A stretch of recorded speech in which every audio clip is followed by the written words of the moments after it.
नमस्कार मेरे प्यारे बच्चों, कैसे हैं आप सभी। उम्मीद है आप सब अपने घरों में होंगे, स्वस्थ होंगे और मस्त होंगे। मैं शुभम पालीवाल, आपका अपना एसपी सर, फिर एक बार आपका स्वागत करता हूं बेटा डाउटनेट में। जैसा कि मैंने आपको बताया था बेटा पिछली क्लासेस में, भौतिक विज्ञान पढ़ने से पहले हमें क्या पढ़ना है, मूलभूत गणित। तो उसी श्रृंखला को या उन्हीं क्लासेस को हम और आगे बढ़ाते हैं। आज लेक्चर नंबर 5 पर डिस्कशन करने वाले हैं। इससे पहले की क्लासेस में हमने त्रिकोणमिति बहुत बढ़िया तरीके से समझ लिया था। त्रिकोणमिति में हमने कुछ कोण के लिए sin थीटा cos थीटा और tan थीटा देखा था, साथ ही साथ हमने डिग्री से रेडियन भी देखा था, है ना। अच्छा बेटा, इसमें ही अगर त्रिकोणमिति में ही अगर आपको किसी और नए कोण का मान निकालना हो, जैसे मान के चलो मैंने आपको sin 30 डिग्री बताया था, साथ ही साथ sin 60 डिग्री बताया था, 45 डिग्री बताया था, है ना। तो बेटा ये जो मान है यह कैलकुलेटर से निकालकर या जो फिक्स वैल्यूज थी वो हमने निकाल दी थी। इसके साथ ही साथ मैंने आपको बताया था कि sin 37 का मान कितना होता है और sin 53 का मान कितना होता है, ये भी आपको याद रखना है ना। तो ये कुछ ऐसे मान है जो हम बार बार उपयोग में लाएंगे। इसके अलावा जैसे फॉर एग्जांपल sin 40 डिग्री का मान निकालना है, तो बेटा ये जो वैल्यूज होती हैं इनका मान कैलकुलेटर से ही निकलता है ना। जैसे आपको sin 40 का मान निकालना है कैलकुलेटर से निकलेगा। अब हमें सवाल में सर अगर को sin 40 आ गया तो क्या करेंगे, सवाल में हमें कभी sin 40 नहीं आएगा। और अगर इनके अलावा और भी कोई सी वैल्यू sin की आती है तो वो हमें ब्रैकेट में लिख कर देगा कि sin 40 का मान इतना लेना है, आपको sin 5 डिग्री आ गया तो sin 5 डिग्री का मान इतना लेना है ना। ऐसा सब कुछ वह क्वेश्चन में लिख कर देगा। तो हमें चिंता वाली बात नहीं, बस हमें इतने वैल्यूज याद रखने हैं। अच्छा, फिर उसके बाद हमने बीजगणित पढ़ा था। बीजगणित में हमने श्रेणी के बारे में देखा था, है ना। उसके साथ ही साथ हमने द्विघात समीकरण देखा था। फिर हमने अवकलन पढ़ना शुरू कर दिया था। तो कल की क्लास में हमने अवकलन को लेकर बहुत सारी महत्वपूर्ण बातें कर ली थी, वो मैं आपको 2-5 मिनट में रिवाइज करवा दूंगा। और साथ ही साथ हमने जो श्रृंखला नियम या श्रेणी के लिए बातें करी थी ना, जिसे हमने इंग्लिश में चेन रूल लिखा था, उसके ऊपर और डिस्कशन करेंगे। फिर आने वाली क्लास में ना, मतलब इसी क्लास में आने वाले समय में हम समाकलन का डिस्कशन भी करेंगे। थोड़ा बहुत समाकलन आज पढ़ेंगे, बाकी अगला बचा जो समाकलन का हिस्सा वह कल की क्लास में पढ़ेंगे, जिसमें हम निर्देशांक ज्यामिति भी पढ़ने वाले हैं और साथ ही साथ ग्राफ आरेख भी पढ़ने वाले हैं। आज की क्लास में हम अवकलन पे कुछ उदाहरण देखेंगे और उसके अंदर अवकलन के अनुप्रयोग देखेंगे। अवकलन के अनुप्रयोग में मतलब अवकलन हमें क्यों इस्तेमाल करना चाहिए। उसके बाद में उच्चिष्ट और निम्निष्ट मान, यह भी अवकलन के अनुप्रयोग में ही आता है, इसको भी देखेंगे। ठीक है बेटा, ये एक थोड़ी सी इंपॉर्टेंट सी बात है, इसमें अनुप्रयोग पढ़ेंगे, ये हम आगे वाली क्लासेस में जाकर यूज करेंगे। लेकिन सबसे ज्यादा सीखने वाली बात है आज वो उच्चिष्ट एवं निम्निष्ट मान कैसे निकालते ये रहेगा। क्लियर बेटा, तो हम कहानी की शुरुआत करते हैं। आओ, अवकलन में हमने कल चेन रूल या श्रृंखला नियम नामक चीज देखी थी ना, उसी पर आधारित एक और सवाल कर लेते हैं। मान के चलो मुझे सवाल में दिया है y बराबर, जैसे हमने कल sin स्क्वायर x का किया था बेटा, वैसे ही मान के चलो मुझे दिया हुआ है थोड़ा अच्छा एग्जांपल 2x स्क्वायर प्लस 2 की घात 3 बटा 2।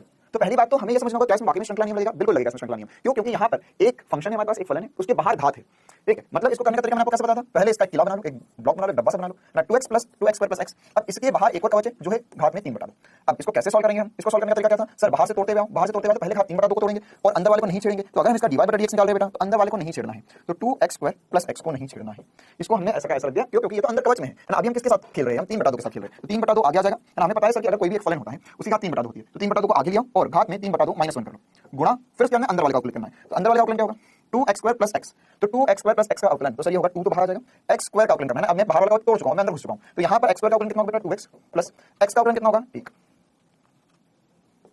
ठीक है, ये हमारा जवाब आ गया। इसको और थोड़ा सा सेट कर देते हैं और थोड़ा सा ठीक कर लेते हैं ना, हम इसको थोड़ा सा सॉल्व कर देते हैं, बाकी यही हमारा जवाब रहने वाला है। तो ये कितना हो जाएगा, ये हो जाएगा सर 3 बटा 2, यहां पर बचेगा 2x स्क्वायर प्लस x की घात 1 बटा 2 इनटू 4x प्लस 1।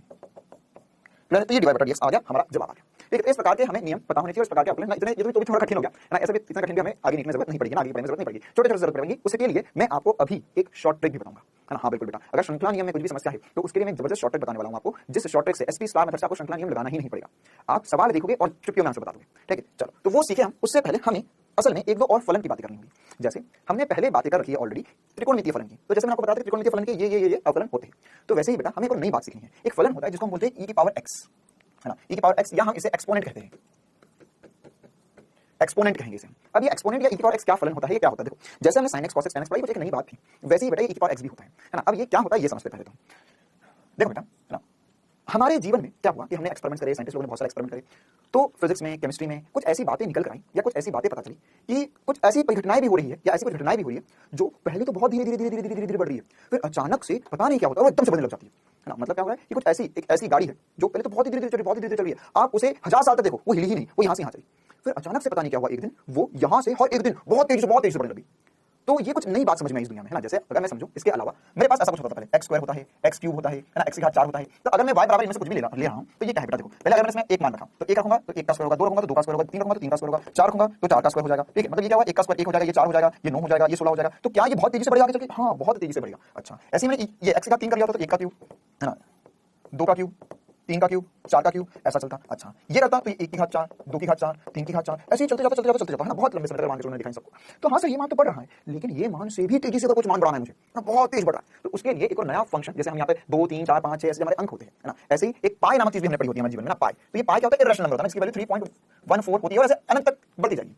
तो वैसे ही जैसे पाई एक नियत मान है, वैसे ही ऐसा पाया गया कि एक नियत मान आ रहा था ना, मतलब ये चमत्कार है इस दुनिया का कि जितने एक्सपेरिमेंट करे हमने, जितनी सारी बातें करी, सब में एक जैसा आ रहा है। क्या है कि वो अगर कोई भी चीज पहले तो बहुत धीरे धीरे बढ़ रही है और फिर उसके अंदर बहुत तेजी से बढ़ रही है, तो उसको हमने ई कहा है ना, मतलब उसका जो बेस था उसको हमने ई कहा और ई की पावर एक्स कहा। तो जैसे मेरे पास पाई का मान 3.14 होता है, जैसे ई का मान 2.71 होता है ना, और ये जैसे अनंत तक जाएगा, बहुत बड़ा नंबर होता है, लेकिन हमें क्या याद रखना है, ई का मान 2.71। तो ये हमेशा एक नियत मान होगा,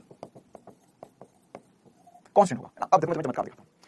वास्तव में क्या होता है, अगर आपने e की घात शून्य कर दिया, x क्या है, x कुछ भी हो सकता है, 1 2 3 4 5 6 7 8 9 10 11 12 पॉजिटिव में भी कहीं तक हो सकता है, नेगेटिव में भी कहीं तक हो सकता है, ठीक है। तो ये समझ नहीं आ रहा कि क्या है, तो यहाँ पर e का मान हमने नियत माना, फिर उसके बाद में e की घात अगर आपने शून्य कर दिया, e की घात शून्य कर दिया, तो देखो बेटा क्या होता है, e की घात शून्य कर दिया तो किसी भी नंबर की घात शून्य करते तो 1 आता है ना, तो e की घात शून्य करने पर 1 आया। अब इसके पहले तुम्हें पता है, मतलब कि अगर मैंने यहाँ पर कोई भी माइनस में नंबर रखा ना, माइनस इनफिनिटी में तो माइनस 400, ई की घात माइनस 400, ई की घात माइनस 4000, ई की घात माइनस 1 करोड़, ई की घात माइनस 10 करोड़, है ना, तो ये सब रखा था मैं, है ना। तो मैंने पहले सोचा कि समझो तो सही में क्या चक्कर चल रहा है, ये क्या आ गया मेरे जीवन में अचानक से। तो मैंने कहा ई की घात माइनस 1000, माइनस 10 करोड़, पहले मैंने शुरू किया माइनस 10 करोड़, फिर मैंने minus crore, minus 10 lakh, minus lakh, minus में 10,000, माइनस 1000, ये सारे मान रखते गया। तो तुम्हें पता है ई का मान कहां से कहां तक बढ़ा, ई का मान अगले पेज पे जाते हैं हम, ई का मान जब मैं क्या बोल रहा हूं, x मैंने रखना शुरू करा माइनस 10,000 करोड़, है ना, बहुत सारे जीरो लगा दिए मैंने, फिर रखा मैंने माइनस 10,000, है ना, माइनस 1 लाख रखा, फिर माइनस 10,000 रखा मैंने, फिर माइनस 1000 रखा, फिर मैंने माइनस 100 रखा, ऐसे बहुत बड़ा नंबर रखा नेगेटिव में।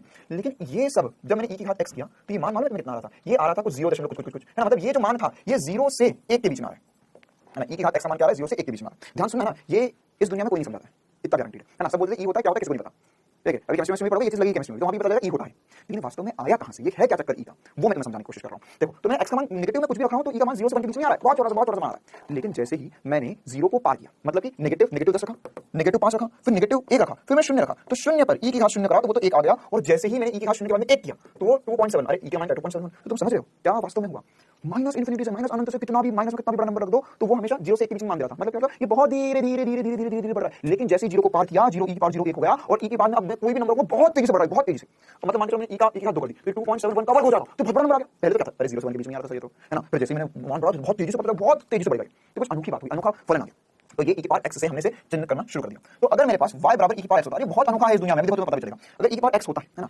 तो ये ई की पावर x को हम कैसे समझ सकते हैं, ये तो हमने समझा था कि ई की पावर x को ऐसा रखते हैं, तो ये बहुत वास्तविकता में बहुत चमत्कारी चीज आई कि पहले तो केवल इतना सा बड़ा, बहुत धीरे बढ़ा, फिर अचानक से बहुत तेजी से बढ़ने लगा ना, तो ये ई की पावर x से हमने चिन्हित किया इस चीज को। अब क्या पता होना चाहिए हमें बेटा, हमें एक और बात पता होनी चाहिए कि इसका अवकलन क्या होता है ना, तो देखो चमत्कार ही चमत्कार है, ई की पावर x का अवकलन भी ई की पावर x ही होता है ना, ये होता है, ये नियम है इसका कि ई की पावर x का, है ना, जैसे अभी हमने साइन का, कॉस का, tan का ना सबका बदला लेगा, है ना, तो यहाँ पर वैसे ही साइन का, कॉस का, tan का सबका हमने क्या पढ़ा, अवकलन पढ़ा, तो सबका अवकलन क्या आया, सबका अवकलन कुछ ना कुछ मान आया था, है ना, वो उसका नियम था साइन का कॉस, कॉस का माइनस साइन। तो वैसे ई की पावर x है अगर हमारे पास, तो ई की पावर x का जो अवकलन होता है बेटा वो ई की पावर x ही होता है। बहुत बढ़िया, बहुत ही ज्यादा बढ़िया चमत्कारी बात। अच्छा, अब अगर ये समझ में आया तो हमें एक और छोटी सी बात करनी है, एक और बढ़िया सी बात करनी है जिसको हम बोलते हैं लॉग, है ना, लॉग या लॉगरिथम क्या होता है वो समझते हैं। मैं इसको नोट कर लो चाहो तो, ये बहुत इंपॉर्टेंट सी बात है, ये केवल जो पूरी पीछे कहानी करी हमने फील लेने के लिए किया, फील आना चाहिए हर चीज का, ठीक है। तो वैसे ये पूरी कहानी फील लेने के लिए थी, बस हमें इतना याद रखना है कि ई की पावर माइनस x होता है, उसका अवकलन ई की पावर x, सॉरी ई की पावर x का अवकलन ई की पावर x ही होता है। क्लियर इतना सा? चलो अब हम आगे बढ़ते हैं और हम इसी से जुड़े कुछ 2-4 सवाल करते हैं, फिर हम लॉग पढ़ेंगे। जैसे मान के चलो करना ई की पावर x का अवकलन, क्या करना है, ई की पावर x का अवकलन, तो ई की पावर x का अवकलन क्या होता है, ई की पावर x होता है सर, यहाँ पे इसका dy/dx करेंगे हम, तो ई की पावर x ही होगा। अच्छा, y बराबर 3 ई की पावर x का अवकलन करना है आपको। तो देखो बेटा मैंने आपको ये नियम पहले ही सिखाया था कि इधर कुछ भी हो, अगर ये 3 है या कोई भी एक नियत मान है तो ये तो नियत होता है, कांस्टेंट होता है ना, इसको हम बाहर रख देंगे, इसको हम बाहर रख देंगे और अवकलन क्या करेंगे, देखो dy/dx का अवकलन करने जाएंगे तो हो जाएगा 3 ई की पावर x dx। तो अब ये जो 3 था, जैसे हमारा x की पावर n होता था अभी, है ना, तो ये जो 3 है तो 3 को बाहर रख देंगे और ई की पावर x का अवकलन कर देंगे। तो ई की पावर x का अवकलन है ना, देखो यहाँ पर हम इसे लिख सकते हैं ना, d ई की पावर x, y का मान रखेंगे तो ई की पावर x है, तो इसका अवकलन ई की पावर x ही रहेगा। तो आंसर भी वही आ गया भाई, वाह, देखो कितनी मजेदार बात है ना, ई की पावर x ऐसा फलन है ना, ऐसी शक्तियां है उसमें कि अवकलन उसका कुछ बिगाड़ ही नहीं पा रहा है, अवकलन कुछ बिगाड़ पा रहा उसका, है ना, अवकलन ई की पावर x, ई की पावर x, ई की पावर x रहेगा, इसलिए मोड़ में बहुत अलग चीज है दुनिया में। अच्छा सर, लेकिन ऐसा कुछ आ गया तो क्या करेंगे, है ना, ई की पावर 4x आ गया तो क्या करेंगे। तो देखो बेटा ऐसा कुछ होता है, तो इसके लिए मैं तुम्हें कुछ नियम बता रहा हूँ, है ना, ये कुछ नियम और कुछ शॉर्ट ट्रिक्स बता रहा हूँ मैं आपको, SP star method short trick, जिसमें आपको अगर श्रृंखला नियम में कोई भी दिक्कत गई हो या श्रृंखला नियम लगाते भी नहीं आता हो तो भी ऐसे कर लो, इसमें से श्रृंखला नियम लगेगा, लेकिन जो हमें फिजिक्स में उपयोग होंगे उनके लिए एक शॉर्ट ट्रिक बता रहा हूं जिसमें आपको आगे श्रृंखला नियम लगाने की कतई जरूरत नहीं पड़ेगी। जैसे मान के चलो अगर आपके पास फलन हुआ साइन, है ना, आपको dy/dx निकालना है साइन x का, तो सर साइन x का है तब तक कोई दिक्कत नहीं है, लेकिन साइन ax + b हो गया, मतलब कि इसके अंदर भी कुछ नंबर आ गया, तो अब इसका अवकलन क्या होगा ना, ये नियम याद कर लो बेटा, साइन ax + b का अवकलन होगा, आपको कुछ नहीं करना है, जो करते थे वो करो। क्या करते थे, साइन का सर कॉस होता है तो कॉस रहने दो, अंदर वाले को ऐसा रख दो ax + b, और बस यहां पर जो x के आगे कोफिशिएंट था उसे गुणा कर दो, खत्म कहानी, यही आंसर है, हमेशा ये है, चाहे 2 जाए। ऐसे ही अगर मेरे पास cos ax + b होगा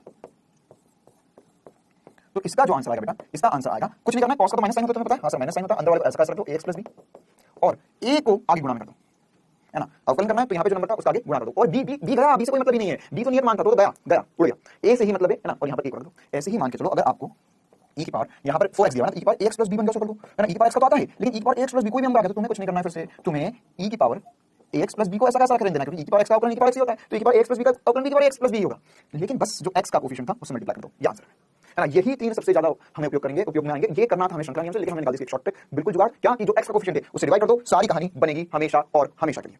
चलो आगे बढ़ते हैं हम। हाँ तो बेटा जी, अब ये तो हमको समझ में आया सर, इस पे ऐसा वाला क्वेश्चन कैसे हो गया। देखो इसका आंसर आ चुका है आपके पास, y बराबर e की पावर 4x। तो अभी हमने देखा सर e की पावर ax प्लस b, तो क्या ax प्लस b के b नहीं है यहाँ पर, तो कोई फर्क नहीं पड़ता ना, a तो है तुम्हारे पास, उसका उपयोग करो बस। तो यहाँ पर dy बाई dx हो जाएगा, ध्यान से देखो यहाँ पर हो जाएगा e की पावर 4x को ऐसा रख दो, और ये जो 4 है इसका आगे मल्टीप्लाई कर दो बस। कहाँ आंसर आ गया, कहाँ लगे हो तुम टक्कर में, कोई नहीं हमारी टक्कर में, बस जो नंबर उसका आगे मल्टीप्लाई कर दो। जैसे देखो इसके और एग्जांपल कर दो, ऐसे ढेर कर लो यार। तो cos 5x प्लस 2 का dy बाई dx बताना है, तो क्या हो जाएगा सर, cos का होता है माइनस साइन, है ना। देखो ध्यान से, cos का होता है माइनस साइन, हमें निकालना है dy, y की जगह क्या देंगे बेटा हम, सर y की जगह हम रख सकते हैं cos 5x प्लस 2, ठीक है। अब cos की जगह तो आएगा माइनस साइन, और कुछ भी नहीं करना है, इसको ऐसा कर सकते हो, अंदर वाला नहीं करना होता कभी भी। और क्या करेंगे, ये जो x का कोएफिशिएंट है उससे मल्टीप्लाई कर दो, कहानी खत्म, पैसा जम। आ गया भाई, आंसर आ गया, यही आंसर है। देखो और एग्जांपल, अरे ऐसे 1000 एग्जांपल कर सकते हैं हम, कोई बड़ी बात नहीं है। लो एक दो एग्जांपल करवा देता हूं। y बराबर, अच्छा एक और मजेदार एग्जांपल, e की पावर माइनस x का अवकलन क्या होगा, e की पावर माइनस x का अवकलन क्या होगा।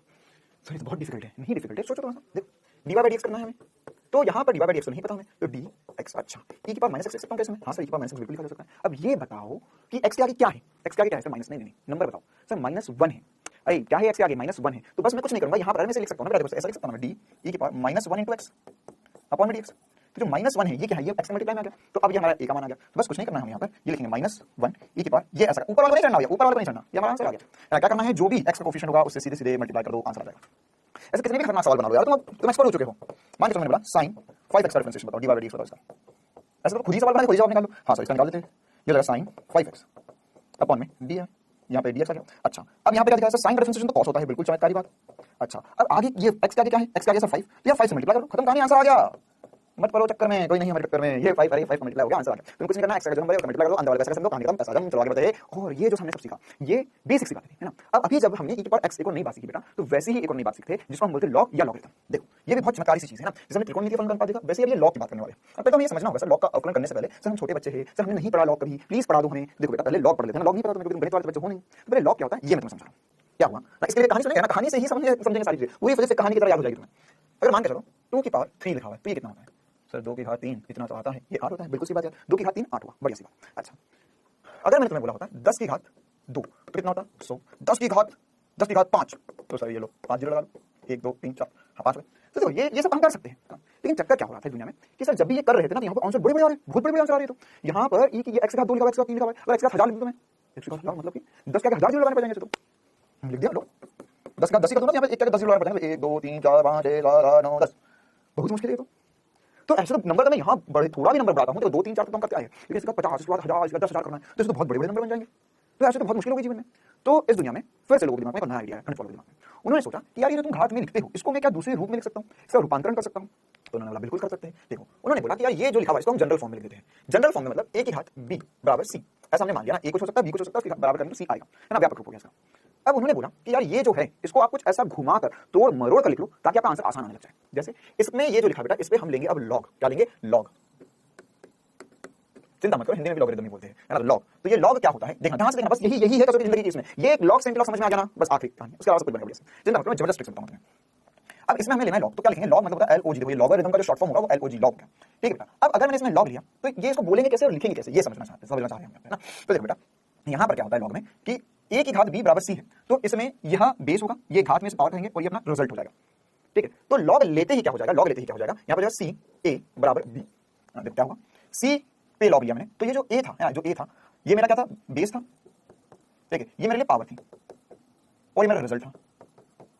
तो अब इन चक्करों में क्या हुआ, यहाँ पे log with base a c बराबर b, इसको हमने घुमा कर लिया, तो हम लेंगे लॉग, हम कहेंगे इसमें हमने लॉग ले लिया, ठीक है। जैसे एक बार बिल्कुल शांति से अभी सीखेंगे, बहुत सीखेंगे इसको। जैसे एग्जांपल के लिए मैंने यहाँ पे तो ये क्यों कमाल की चीज़ वो बताना चाह रहा हूं मैं, लिखा 2 की घात 3 बराबर 8, तो अगर मुझे इसका लॉग लेना है, क्या लेना है बेटा, लॉग। तो लॉग लूंगा तो क्या आएगा, देखो लॉग, इसका लॉग लिया सर, तो लॉग 8 विद यहाँ पर इसके साथ में a क्या है, a अगर कंपेयर करो तो 2 है, अरे देखो भाई ये a 2 हो गया, b 3 हो गया, c 8 हो गया, तो यहाँ पर हम इसे लिखेंगे 2 नीचे बराबर 3, है ना। तो इसका क्या फायदा मिला, फिर से बता देता हूं, एक बार फिर से बता देता हूं। अगर बीच में डाउट आता है ना कि सर ने क्या बोल दिया, थोड़ा सा समझ में नहीं आया, तो वीडियो को पॉज कर लिया करो और थोड़ा सा पीछे करो, फिर से सुन लो। अरे ये तो खास बात है ना, ये सब कुछ आपके लिए इतनी खूबसूरती से क्यों बनाया जा रहा है, क्यों, ताकि आपको जहां भी डाउट आए रोको, हल्का सा पीछे करो, फिर से देखो उसे, है ना। किसी भी क्लास में ऐसा लगता है। तो देखो मैं फिर से बताता हूं, यहाँ पे लॉग की घात 3 सॉरी 2 की घात 3 बराबर 8 हो गया, तो यहाँ पर ये 2 था उसको हम बेस पे लिया, 8 यहाँ रख दिया और 3 जो है वो हमारा आंसर बन गया, 3 क्या बन गया, आंसर बन गया। तो इससे बेटा ये जो चमत्कारी रूप से आपने इतने बड़े बड़े क्वेश्चन लिखे ना, ये इसको लॉग में छोटे से में लिखा जा सकता है। देखो अभी तुम्हारा आंसर कितना बड़ा आ रहा है, लेकिन इसी को अगर मैं लॉग के रूप में लिखूंगा तो मैं लिखूंगा लॉग 1 2 3 4 5 6 7 8 9 10, 1 2 3 4 5 6 7 8 9 10, नीचे बेस में 10 बराबर हो गया 10, तो अब कौन ज्यादा अच्छा दिख रहा है सर? यहाँ तो इतना बड़ा नंबर था, ये हमारा रिजल्ट छोटा सा है। तो अब इसमें क्या होता है बेटा लॉग में, ये हमारी जो घात है, जैसे यहाँ पे घात 2 है, घात 5 है, घात 10 है, घात 3 है, वो हमारा आंसर बन जाता है, वो हमारा रिजल्ट बन जाता है। तो ये कुछ नहीं है, ये कोई रॉकेट साइंस वाली बात है नहीं सर, ये कोई रॉकेट साइंस वाली बात नहीं है। ये बस लॉग लेना, मतलब कि ये वाला जो हमारे पास एक्सपोनेंट लिखा होता है उसको हमने एक नए रूप में लिख के उसका रूपांतरण कर दिया बस। क्लियर है कहानी? अब इसमें ये ध्यान रखना है आपको कि ये जो ए होता है बेटा, ये ए हमेशा 0 से बड़ा होना चाहिए, हमेशा धनात्मक होना चाहिए, बी भी हमेशा 0 से बड़ा होना चाहिए, और यहाँ पर सी भी 0 से हमेशा बड़ा होना चाहिए, बी तो कुछ भी हो सकता है, सी भी हमेशा 0 से बड़ा होना चाहिए, और ए बेटा बस 1 ना हो, है ना, A1 ना हो जाए बस।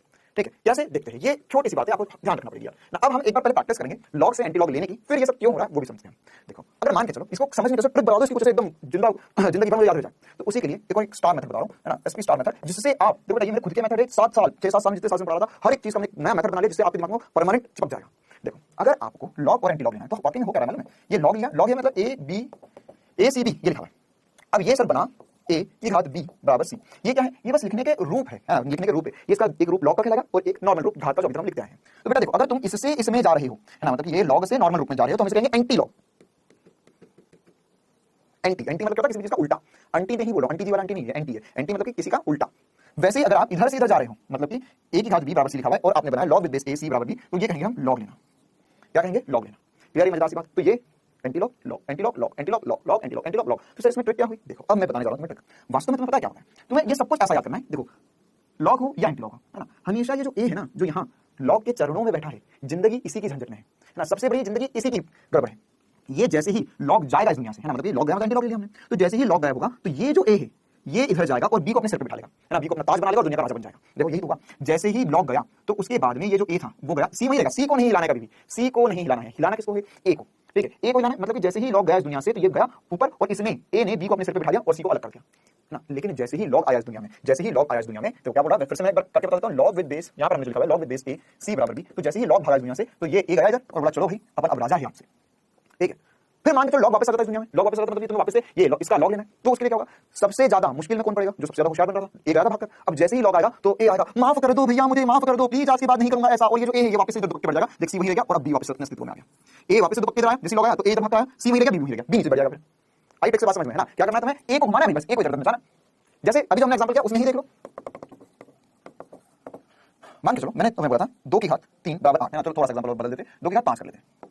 मैंने तुम्हें बोला 2 की घात 5 बराबर 8 है, तो अब तुम मुझे बताओ कि इसका लॉग क्या होगा? क्या बताओ लॉग क्या होगा? तो लॉग सर यहाँ पर क्या होगा, इसे हम लिख सकते हैं लॉग, अब किसको भगाना है? 2 को भगाना है, तो 5 तो वहीं रह जाएगा, एक मिनट, किसको भगाना है? 2 को भगाना है, तो 5 नीचे गिर गया। अब ये जो 2 है ये जाएगा ना, और यहाँ पर जैसे ही लॉग आया इस दुनिया में, जैसे ही लॉग आया इस दुनिया में, तो जो 2 है वो दुपट्टा कहाँ बैठ जाएगा? वो कहाँ भागेगा सर? लॉग भागेगा यहाँ पर, है ना, सॉरी ए भागेगा या 2 भागेगा लॉग के चरणों में, तो लॉग के चरणों में भगा दो उसे, तो ये भागकर लॉग के चरणों में चलेगा, तो ये लॉग विद बेस 2 8 हो गया। अरे एक मिनट यहाँ 32 आएगा, एक्सट्रीमली सॉरी, यहाँ 32 आएगा, एक मिनट, अरे लॉग 2 की घात 5 32 होता है ना। ठीक, तो वैसे ही क्या करा हमने, यहाँ पर लॉग दुपक्कर, ये 2 दुपक्कर गया, लॉग के चरणों में बैठ गया। अच्छा, और एग्जांपल करते हैं, और एग्जांपल, जैसे मान के चलो मैंने तुम्हें पूछा कि लॉग विद बेस 4 16 कितना होगा? अब तुम्हें तो ये पता ही नहीं है, तो क्या करना है? तो कैसे क्या कर सकते हो इस चीज को? देखो, इस चीज को हम सर अब हमें नहीं पता है, तो एक काम करो ना यार, इसको कुछ x मान लो। क्या मान लिया? x मान लिया मैंने। ठीक है, अब तुम्हें इसको हल करते आता है क्या? नहीं सर ऐसा तो कुछ नहीं आता है मुझे। तो एक काम करो, इसका एंटी लॉग ले लो। क्या ले रहा हूं मैं? एंटी लॉग, मतलब कि लॉग को इस दुनिया से भगा रहा हूं, तो एंटी लॉग होगा तो 4 होशियारी पता कर जाएगा, तो 16 तो वहीं रहेगा, 4 की घात x हो गया, 16 तो वहीं रहेगा, 4 की घात क्या हो जाएगा? x हो जाएगा बस। तो यहां पर से हम लिख सकते हैं 4 की घात 2 बराबर 4 की घात x। अरे 16 4 की घात 2 होता है तो x बराबर 2 आ गया। अरे तो आता है ना कि अगर ये बेस बराबर हो तो यहां पर ये जो घात होगा वो भी बराबर होना चाहिए, x का मान 2 आ गया। क्लियर है कहानी, है ना? बहुत बढ़िया। अच्छा एक और करवा दो प्लीज, चलो एक और करते हैं। लॉग विद बेस 3 27 कितना होगा? कितना होगा ये बताओ। तो सर यहाँ कितना होगा? ये फिर से बहुत मुश्किल है। नहीं मुश्किल है, ये सोचो लॉग विद बेस 3 27 बराबर x हो गया, है ना, मान लिया x। अब ये जो 3 है ना, अब लॉग को भगाओ दुनिया से, तो 3 ऊपर इधर भागेगा, तो यहाँ पर सर हो जाएगा 27 बराबर 3 की पावर x। तो 27 27 को क्या लिख सकते हो? 27 को लिख सकते हैं 3 गुना 3 गुना 3, 3 की घात 3 27 होता है। वाह भी वाह, तो x का मान तो फिर से आ गया मेरे पास 3। तो इतनी आसानी से मैंने निकाल लिया कि लॉग, मतलब मैंने वास्तव में क्या निकाला, लॉग विद बेस 3 27 क्या हो गया? 3 हो गया। तो ये इतना ज्ञान लॉग का हम सभी को होना चाहिए बहुत बेहतर तरीके से।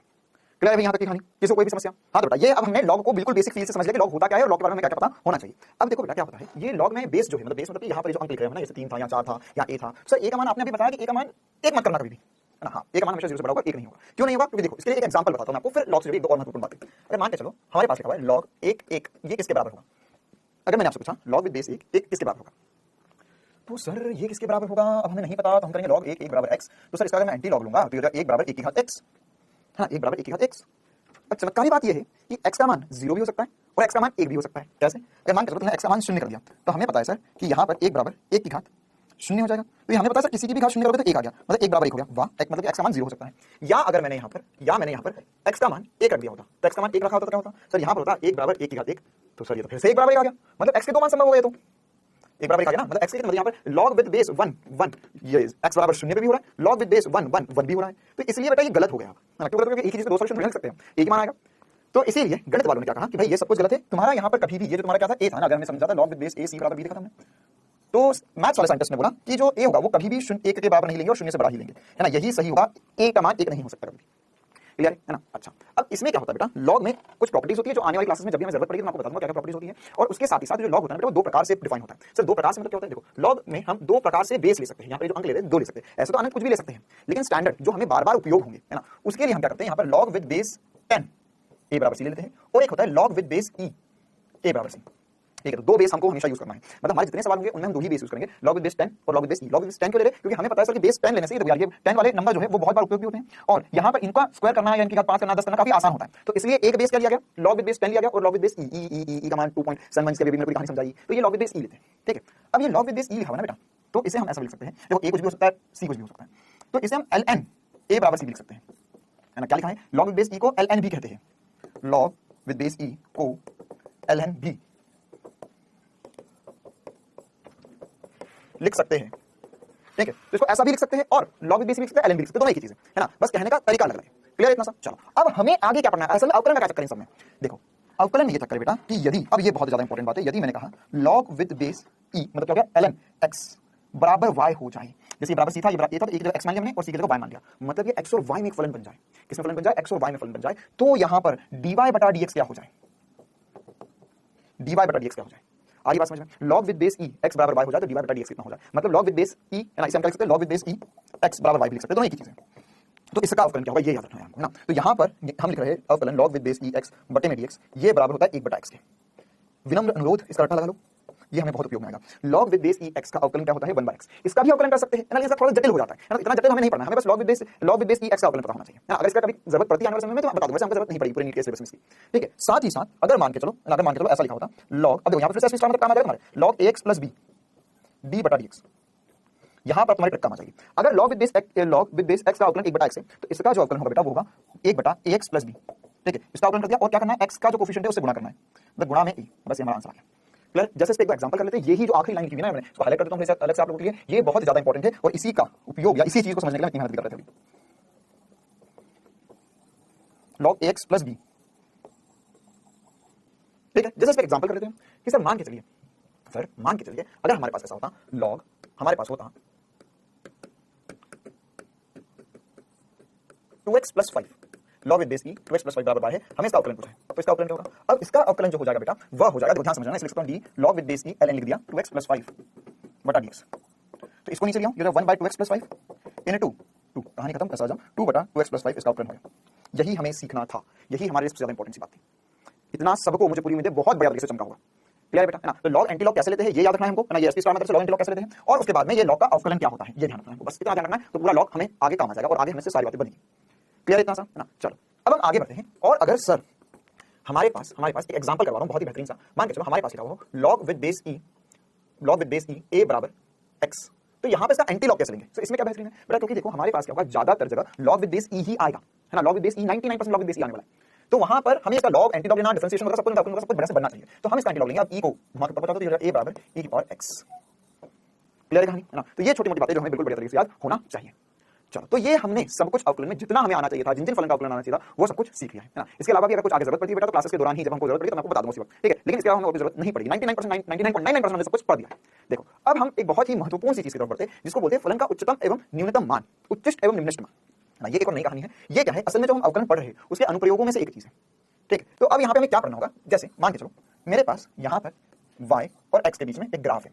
अब ग्राफ क्या होता है ना, देखो मान के चलो इसको एक आरेख है ना, मतलब ये बता रहा है कि जैसे जैसे मैं x बदला तो y का मान कुछ ना कुछ परिवर्तित, थोड़ा ऐसे रैंडम सा आरेख मैंने बना लिया, है ना। इसको हम ऐसे एग्जांपल से समझते हैं कि मान के चलो तुम रोज रोटी खाते हो, अरे रोटी खाते हो ना, खाना खाते हो, तो तुमने रोज रोटी खाई और ये किस दिन कितनी खाई उसके बीच में ग्राफ बनाया मैंने, है ना। मैं ग्राफ बना रहा हूं कि तुम कितना खाना खाते हो रोज ना। तो मैंने पाया कि तुमने सोमवार के दिन मतलब पहले दिन मंडे के दिन तुमने खाई 4 रोटी, ट्यूसडे के दिन तुम्हें बहुत ज्यादा भूख लगी थी तो तुमने खाई 5 रोटी, वेडनेसडे के दिन, है ना, ये ट्यूसडे के दिन, मंगलवार बुधवार ये तुमने दिन खाई 6 रोटी, फिर उसके बाद गुरुवार आते तुमने खाई यहाँ पर कुछ 4.5 रोटी खाई एक दिन में, अभी है ना, तुमने बोला चलो आज ज्यादा भूख नहीं है। इसी प्रकार से शुक्रवार के दिन तुमने केवल 2 रोटी खाई, है ना, और शनिवार के दिन तुमने हनुमान जी का उपवास रख लिया, तुमने शनिवार का खाना नहीं खाया।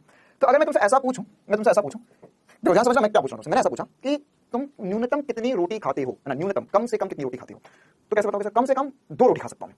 इस दिन खा रहे हो ये नहीं पूछा मैं क्या पूछा? न्यूनतम कितनी रोटी खाते हो? तो न्यूनतम से 2 रोटी खाता हूं मैं। अच्छा, अधिकतम कितनी रोटी खाते हो? अधिकतम 6 रोटी खाता हूं, है ना। तो ये अगर तुम अधिकतम कितनी रोटी खाते हो तो अधिकतम मान कितना हुआ? 6। न्यूनतम मान कितना हुआ? 2। अच्छा, किस दिन अधिकतम रोटी खाई तुमने? तो सर हमने अधिकतम रोटी खाई बुधवार के दिन। किस दिन न्यूनतम रोटी खाई? तो सर न्यूनतम रोटी खाई शुक्रवार के दिन। तो अगर मैं तुमसे दिन पूछ रहा हूं तो तुम ऐसा तो नहीं बोलोगे सर मैंने न्यूनतम रोटी खाई 2 दिन। अरे 2 दिन नहीं खाई, किस दिन खाई, किस बार खाई? तुमने शुक्रवार के दिन न्यूनतम रोटी खाई। और कितनी खाई? 2 खाई। तो वो इस ग्राफ से या यहाँ पे जो वैल्यूज थी हमारे पास, है ना, इन सारी वैल्यूज को देखते हुए सर यहाँ पर हमने इन सारी वैल्यूज को देखते हुए बता तो दिया कि हम किस दिन कितनी कितनी रोटी खा रहे हैं। तो मैं रोटी का ग्राफ बनाऊं तो कैसा बनेगा?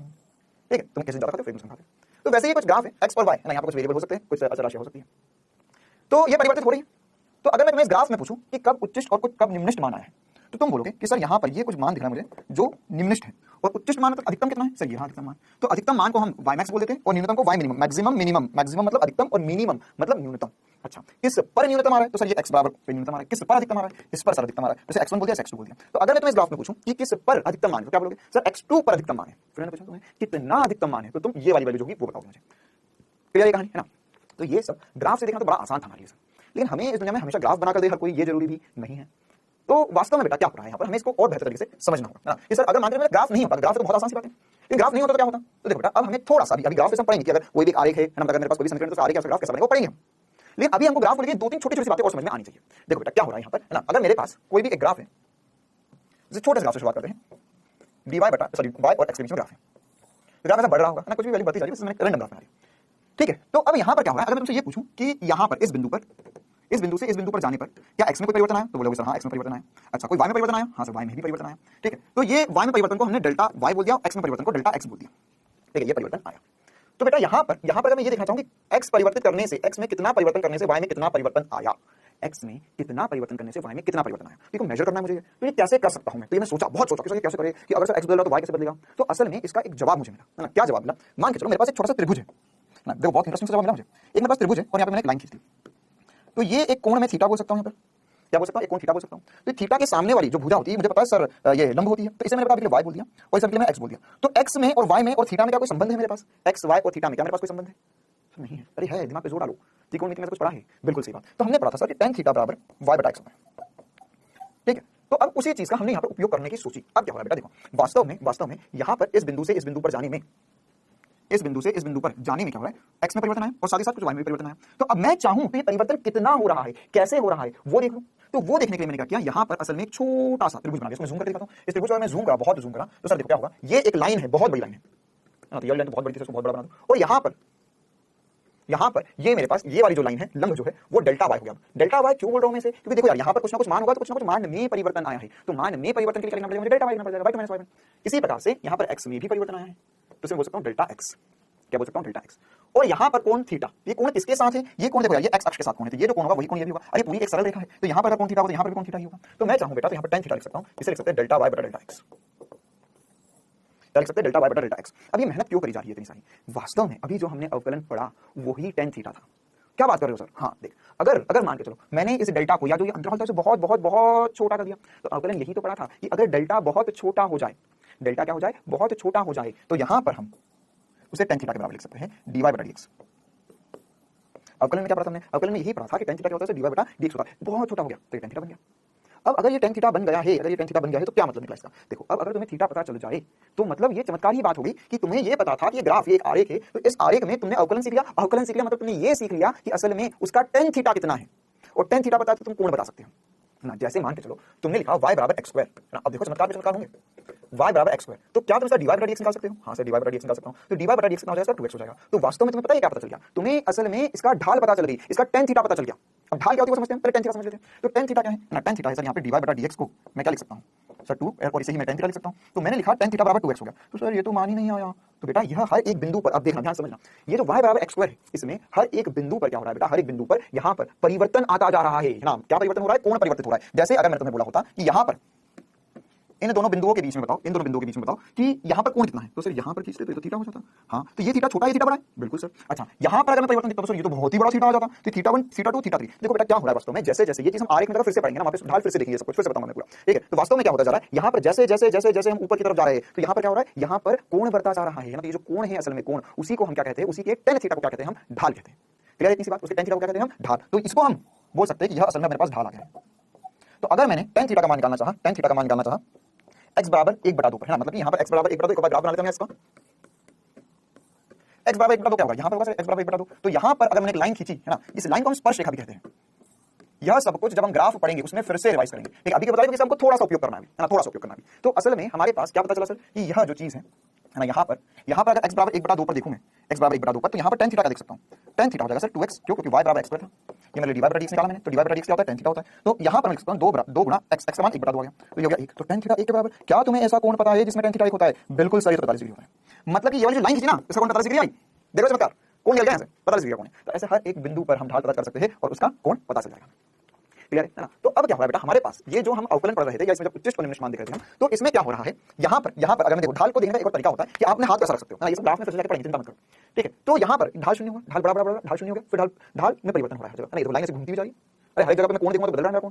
ठीक है, तो जहां पर है ना, ध्यान सुना, ये अब इंपॉर्टेंट है कि जहां पर आपका कोई भी फलन हो, है ना, कोई भी फलन हो सकता है, तो इस फलन में ये नियम होता है ना, ये अब आपको याद करना पड़ेगा, ये इसको थोड़ा सा याद रखना पड़ेगा, इसमें सवाल करेंगे तो बेहतर से बातें चमक जाएगी। ये एक नियम होता है कि अगर आपको है ना, अगर आपको कोई भी एक ग्राफ है, इस ग्राफ में आपको उच्चिष्ट और निम्निष्ट मान ज्ञात करना है। तो सर ग्राफ में तो हमने कर लिया, लेकिन अगर आपके पास कोई एक समीकरण हो, जैसे यहाँ पे एक समीकरण हमने देखा 5x² - 2x + 1, इसमें हमको न्यूनतम मान ज्ञात करना है। तो न्यूनतम मान ज्ञात करने का ये एक प्रोसेस होता है ना, जो आपको थोड़ा सा याद रखना होगा। सबसे पहली बात है, थोड़ा सा याद रखना, ध्यान सुनना, सबसे पहली बात क्या करो, आप dy बटा dx निकालो। क्या निकालो, dy बटा dx। तो जहां पर भी उच्चिष्ट या निम्निष्ट मान होगा वहां पर सबसे पहले dy बटा dx शून्य होता है। इतना 100% है ना। क्या होगा, dy बटा dx शून्य होगा। तो यहाँ पे जहां पर भी सवाल दिया गया होगा मतलब आप dy बटा dx शून्य कर लो। तो अगर आपको न्यूनतम मान ज्ञात करना है, अधिकतम मान ज्ञात करना है, तो इसका सबसे पहले देखो स्टेप भी पता जाएंगे, सवाल भी साथ साथ में करते जाएंगे। तो स्टेप 1, dy बटा dx को शून्य कर दो।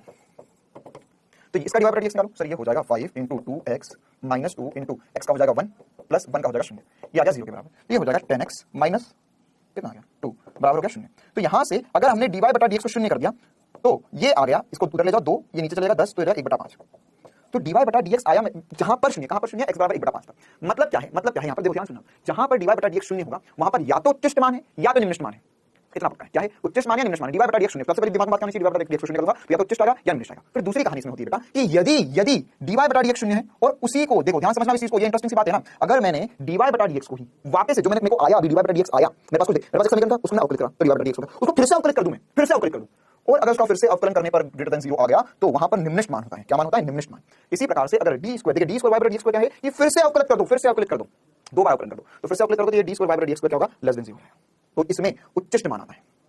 क्लियर है ना। तो देखो सबसे पहले सवाल में को देखना है, हमको सवाल को देखना है, सवाल में सबसे पहले स्टेप देखो, अब ये सवाल में उसने न्यूनतम बोल ही दिया है ना, न्यूनतम बोल दिया, तो अब न्यूनतम मान ही आएगा, मतलब तो अब न्यूनतम मान कब आएगा, जब आप dy बटा dx को शून्य कर दो। तो न्यूनतम मान किस पर आया है, x के किस मान पे न्यूनतम, तुम्हें ग्राफ नहीं पता, इसका ग्राफ बनाओगे भी नहीं और तुम इसका उच्चिष्ट निम्निष्ट मान निकाल बताओगे। देखो तो सबसे पहले तुम्हें यह देखना है कि किस पर न्यूनतम है, किस पर उच्चिष्ट है। तो उसने न्यूनतम बोला, मतलब ऑब्वियस बात है, न्यूनतम बोला, सामने वाला बोल दिया, तो किस पर है, किस पर है देखने के लिए देखना पड़ेगा भाई, पर किस पर है, तो उसके लिए dy बटा dx को शून्य कर दो, या मैं खुद का तरीका बता रहा हूं। तो इसमें dy बटा dx को शून्य कर दिया, यहां से x का मान आ गया 1/5, तो 1/5 ऑप्शन है, रुक जा, या नहीं है। उसने क्या पूछा, ध्यान से पढ़ना, उसने पूछा कि y का न्यूनतम मान कितना है, ये किसका मान आया, x का मान आया, तो y का न्यूनतम मान, तो y का न्यूनतम मान या y न्यूनतम किस पर है, ये क्या पता चला हमें, जब हम डिफरेंशिएट करके 0 करेंगे तो क्या पता चलेगा, अवकलित करके शून्य करेंगे तो क्या पता चलेगा कि किस पर न्यूनतम है, किस पर न्यूनतम है पता चला, बिल्कुल सर किस पर, x बराबर 1/2 पर। अब कितना न्यूनतम, ये ऐसी कुछ बात होगी कि तुम शुक्रवार के दिन सबसे कम रोटी खाते हो, लेकिन मुझे क्या पता करना है कि कितनी खाते हो शुक्रवार के दिन, तो उसके लिए करना पड़ेगा, सर यहाँ पर y बराबर दिया हमने 5x² - 2x + 1। अब इसमें क्या करेंगे, हम x का मान रख देंगे 1/5, x का मान कितना रख देंगे 1/5, तो x का मान 1/5 रखते हैं बेटा, 5 गुणा 1/5 का वर्ग -2 गुणा 1/5 + 1, कुछ नहीं किया, x की जगह क्या 1/5, तो सॉल्व करते हैं, तो 5 गुणा 1/5 का वर्ग है ये -2/5 + 1, तो यहाँ से कट जाएगा बेटा, तो बचेगा 1/5 -2/5 + 1, तो एलसीएम ले लो, 5 आ जाएगा, ये हो जाएगा 1 - 2 + 5, 1 - 2 + 5 कितना हो गया सर, ये तो बहुत कठिन गणित नहीं रे, ये कितना हो जाएगा, ये हो जाएगा 6 - 2, 6 - 2 मतलब 4 आ गया, तो ये हमारा जो आया 4/5 आ गया। तो हम थोड़ा सा ऊपर लिख देते हैं, ये जो हमारा आएगा सॉल्व करने के बाद में जो पूरा आया वो 4/5 आया है ना, तो ये पूरा 4/5, अरे मारियो आ गया बीच में, देखो यहाँ लिख देते हैं, ये 4/5 हुआ, मतलब कि हमारा जो आंसर होगा वो 4/5 होगा, 1/5 होगा, 1/5 पर न्यूनतम है। अगर पूछा मुझसे कितने पर न्यूनतम है तो 1/5 होगा, उससे मुझसे क्या पूछा कितना है, तो कितना है 4/5। क्लियर है कहानी। एक और सवाल करवा देता हूं इसी पर, देखो यहाँ से आपको समीकरण दिया है, अब इसमें बताना है कि किस पर न्यूनतम है, किस पर न्यूनतम होगा। तो किस पर न्यूनतम होगा कैसे देखेंगे सर, dy बटा dx बराबर 0 कर दो, तो ये हो जाएगा सर 25, x का अवकलन होगा 2x, 5 का अवकलन होगा 0 माइनस 10, x का अवकलन होगा 1 बराबर 0 कर दो, तो सर हो जाएगा 50x माइनस 10 बराबर 0, तो जाएगा 50x बराबर 10 या x बराबर 1/5 है, फिर से 1/5 जाएगा, देखो तो 1/x बराबर 1/5 पर न्यूनतम है। और न्यूनतम कितना है वो कैसे निकालेंगे, न्यूनतम वो कैसे निकालेंगे, यहां पर सर रख दो x का मान 1/5, ये हो जाएगा 25 गुणा 1/5 का वर्ग माइनस 5 प्लस 10 गुणा 1/5, ये कितना हो जाएगा, ये हो जाएगा 25 गुणा सर 1/5 का वर्ग 25, बहुत बढ़िया, माइनस 5 प्लस ये कैसे कर दो 2 आ जाएगा, ये भी कर गया, 1 आ गया, 0 नहीं होता है, 1 होता है, 1 माइनस 5 प्लस 2, तो कितना आया ये सर, ये आएगा 3 माइनस 2 आ गया, ये न्यूनतम मान है ना, ये न्यूनतम मान है, मतलब ये कितनी मिनिमम रोटी खाता है, -2 रोटी खाता है, और किस पर खाता है, 1/5 पर खाता है। क्लियर है कहानी, तो उच्च निम्न मान को लेकर तुम्हें ये बहुत बढ़िया से पता होना चाहिए। चलिए बेटा तैयार हो जाइए, फटाफट 2 सवाल कर लेते हैं क्विज के रूप में, ना चाहो तो स्क्रीनशॉट ले लो, हम आगे बढ़ रहे हैं क्विज के रूप में 2 सवाल कर रहे हैं, जिन सवालों में अभी तक जो पढ़ा उसको रिवाइज कर लेंगे और फिर हम अगली क्लास में लेंगे जिसमें हम अवकलन पे चर्चा शुरू कर देंगे। चलो जल्दी से तैयार हो जाओ क्विज के लिए। क्विज का पहला सवाल आपके सामने, cos 2x का अवकलन क्या होता है,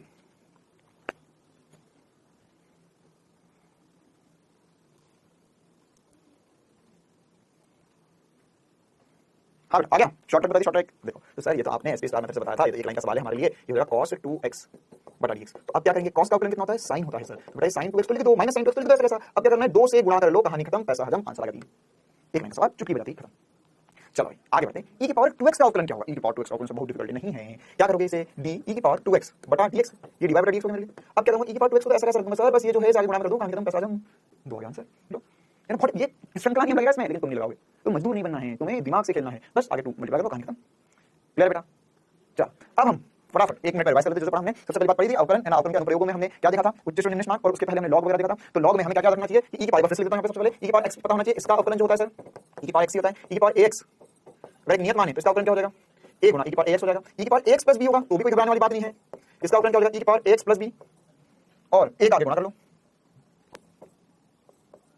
ठीक है। अच्छा उसके अंदर लॉग पढ़ा था सर, तो लॉग में सबसे पहली बात पड़ी थी, लॉग विद बेस e का अवकलन जो होता है वो 1/x होता है।